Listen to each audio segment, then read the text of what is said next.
Sefania hoofstuk 3. Weer die eie sinnige Jerusalem, besoedelde stad van verdrukking. Hulle is ongehoorsaam en wil nie reg gehelp word nie. Hulle vertrou nie op die Here nie en aanbid nie hulle God nie. Die stadsleiers is soos brullende leeu's wat jag maak op hulle prooi. Die regters is wolwe wat snags aas soek en teen die môre niks oorlaat nie. Die profete is verwaande leenaars wat net hulle eie voordeel soek. Die priesters verontreinig die tempel en oortree God se voorskrifte. Maar die Here bly nog in die stad, hy doen geen onreg nie. Dag vir dag is sy uitsprake regverdig, elke nuwe dag sonder uitsondering, maar niemand sien dit raak nie, en goddeloses ken geen skaamte nie. Ek het baie nasies uitgeroei, hulle verdedigingsmure vernietig. Ek het hulle strate so beskadig dat hulle onbegaanbaar is. Ek het hulle stede so verwoes, dat geen inwoners oor is nie. Hulle is heeltemal verlate.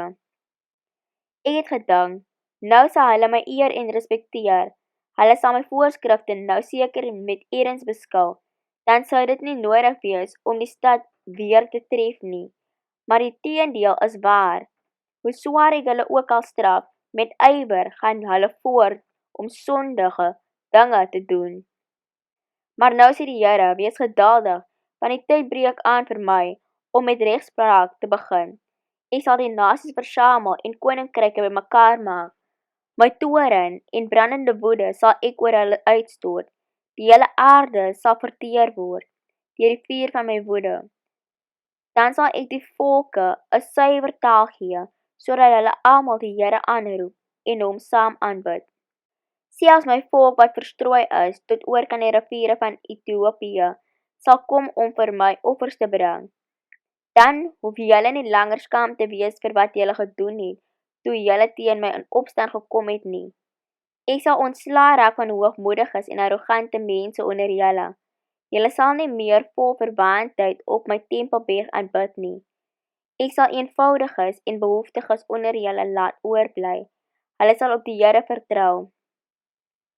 Die mense van Israel wat oorbly sal nie verkeerde dinge doen nie. Hulle sal nie leuns vertel nie en mekaar ook nie bedrieg nie. Hulle sal soos skape rustig wy en gaan lê om te slaap, sonder om vir iemand bang te wees. Sing Jerusalem, skree hard o Israel, wees bly en juig met oorgawe, dogter van Jerusalem. Die Here sal julle nie meer straf nie, hy sal julle vyande verdryf.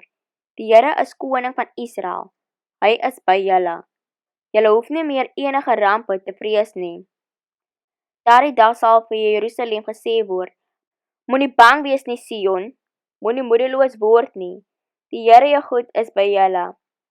Hy is 'n magtige verlosser, hy is buitengewoon bly oor julle. Sy liefde sal julle rustig maak. Met uitroepe van vreugde sal hy oor julle jubel. Die wat treur, maak ek bymekaar, ver van die plek van ontmoeting. Dit is hulle wat uit jou voortkom en swaar dra aan die skande. Ek sal in die tyd afreken met almal wat julle onderdruk het. Ek sal die hulpelose mense help. Ek sal die verstrooides terugbring. Die wat verneder is in ander lande, hulle naam sal ek in eer herstel.